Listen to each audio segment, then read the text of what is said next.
Okay, right now I'm going to demonstrate how to effectively prepare your hand for your state board, and while you're in your 400-hour program without damaging the nail silicone hand.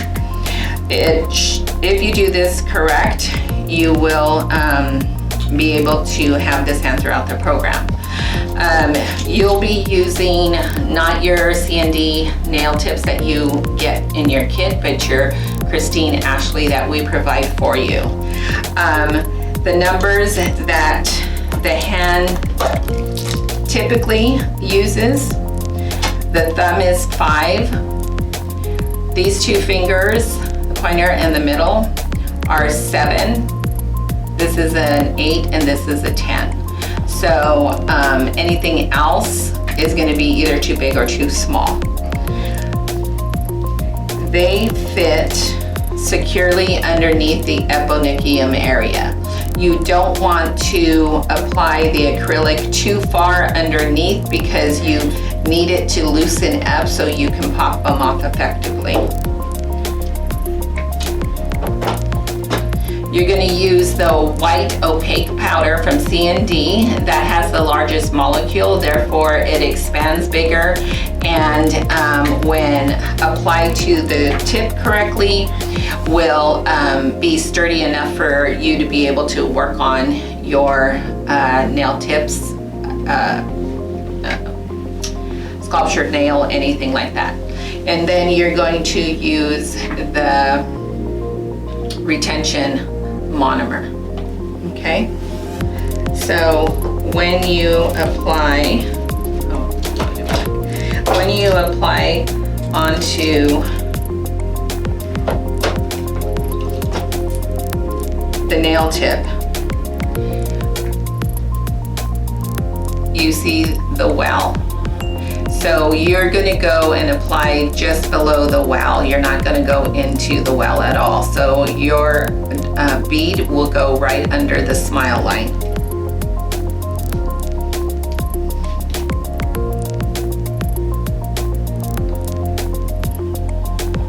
So you want to get a medium-sized bead and place it underneath the smile line, and you kind of have to, let it, you got to push it into the smile line. Now I am going to let that sit.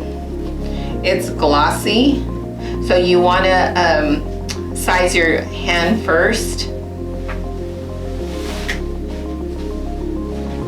and I'm going to do my second bead underneath my smile line. Now, about 95% of the time, these do or should not pop off. So this has started to set for a minute. And what you want to see is your bead getting a little bit of a matte dull finish. You can't have it too wet and you can't have it too dry. Both of those don't work, so you have to get it with a consistent wetness. So I'm going to slide it underneath and I'm going to press down and hold.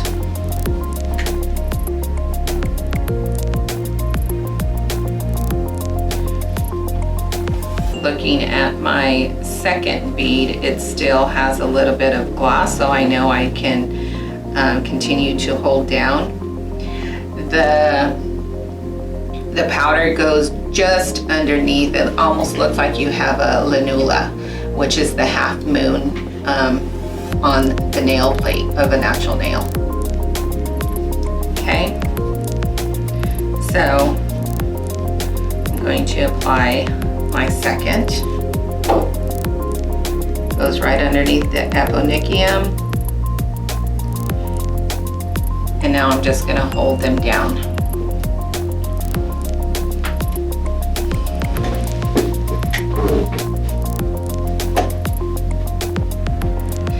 When after a minute or two of holding it and pressing it down, you don't have to hold it so far, tight that you're starting to tremble. Just enough pressure to get the bead to stick to the silicone hand. So now I'm just gonna let those sit there. I'm gonna grab my other hand. So I'm gonna demonstrate how once this is dry, you don't work on it until it's thoroughly dry. So you can't immediately start working on the hand. So if you know you're gonna be working on a project or anything like that, prep your hand, do some other things prior to that. So now I'm gonna pop it off. So it comes off the eponychium area and it just slides right off. Okay, so it's really easy to keep these hands in good condition. I'll pop off this one. Every now and then the application is a little bit harder, but if you grab it right underneath there, then you should have no problem removing, and the hand stays damage free. You don't want to use your clear, your pink, anything else but your opaque white C&D monomer and polymer. Thank you and have a great day.